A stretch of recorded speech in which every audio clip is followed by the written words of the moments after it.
I'm Rob Trasinski. This morning we got news of yet another ICE murder of an observer in Minneapolis.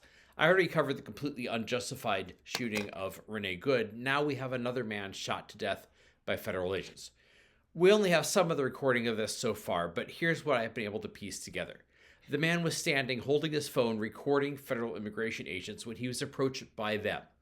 And they start swarming him, about six guys trying to tackle him to the ground. One of the agents shoots him, then another shoots him.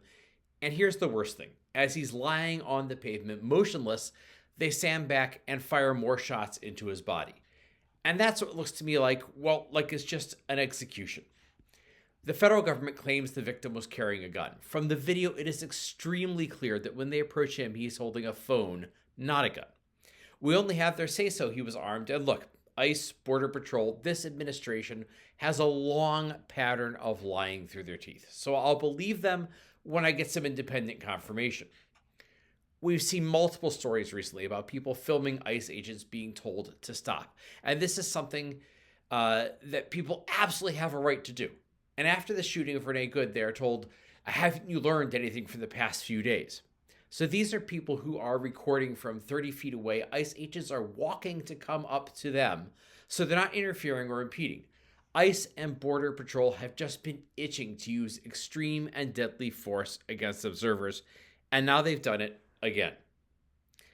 Why are these observers there? Well, you've probably seen a lot of stories recently about the brutal and abusive tactics of ICE agents. And if you haven't, my brother, you need to turn off Fox News or Newsmax and broaden your media diet. This is stuff like rounding up 5-year-old kids or breaking down the door and dragging an old man in his underwear out into freezing temperatures, and it turns out he's a U.S. citizen. But the only reason we know about this stuff is because people have been filming it. That's why the observers are there. So these shootings amount to, if you try to let the world know what we're doing, we'll kill you. That's the approach of secret police in a dictatorship. You're going to find people trying to spin this to make it sound okay. And what I want you to notice is they keep trying to tell you that your government has a right to use extreme and deadly force against you without warning at a moment's notice the second you stick a single toe out of line. That's not how things work in a free society. That's how things work in a police state. As a veteran of the Tea Party movement, what I find saddest and most shocking about this is how many people seem to have gone from "don't tread on me" to "obey or die."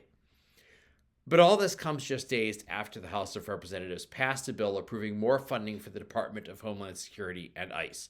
7 Democrats voted for that funding, and the Democratic leadership in the House refused to punish anyone who voted for it. We don't just need a Democrat to represent our district in Congress. We need a Democrat with principles and guts, somebody who recognizes the fight we're in and won't flinch from it, because that's not the Democratic Party establishment right now. Now, if I were in Congress, if you vote for me, what do I think we should do? I think we need to wake up and realize that abolish ICE is now the moderate position. Of course we should abolish ICE. We should zero out their funding, shut the whole agency down. Because we have a pattern. They're supposed to arrest quote-unquote criminal illegal aliens and the worst of the worst, but they have repeatedly arrested and beaten U.S. citizens. Most of the immigrants they put in the roundup and put into camps have no criminal records. A lot of the people they grabbed were going through the system, doing all the paperwork, and they found some excuse to throw them in jail anyway. Their tactics are brutal and inhumane and just plain illegal. We just found out there's a secret memo circulating at ICE saying it's okay to break into houses without a warrant, which is a total violation of the Fourth Amendment. This is literally one of the things our founders fought a revolution to stop. When you have an abuse of power so widespread, so systematic, so thoroughly a part of the organization, you can't reform it away. You have to shut down the whole thing. And it's not just ICE. We need to get rid of the Department of Homeland Security because creating that department was the big mistake that got us here. The DHS is not very old. We didn't always have it. It was created in a moment of panic after the terrorist attacks on 9/11, and that's the problem. What Homeland Security did was it took a bunch of stuff that wasn't really about terrorism and put it under an agency that treated it like it is terrorism. So flash forward 20 years, and no wonder they're acting as if the busboy at El Ranchero is Osama bin Laden. And they're rolling out in the streets of Minneapolis in full battle rattle like it's Fallujah in Iraq.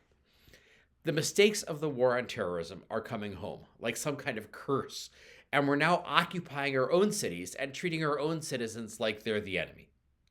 We can get rid of ICE. We can get rid of the Department of Homeland Security. It would just reset us to 2002. Anything we actually need these agencies to do, they can be done in a way that they were done before. What we can't afford is to have lawless, out-of-control goon squads going out across the country to kill people. And we can't afford to have an agency created to fight terrorism that now thinks everything we citizens do in our own damn country is terrorism. This was the big mistake we made 20 years ago, and we're paying a big price for it in our freedoms and now in lives. It is absolutely urgent to fix that mistake.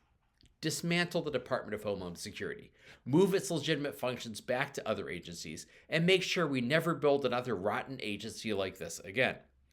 Abolish ICE. This is the sane, sensible, moderate position. It's the pro-American, pro-Constitution position. So let's just do it. That's what I'm asking you to vote for.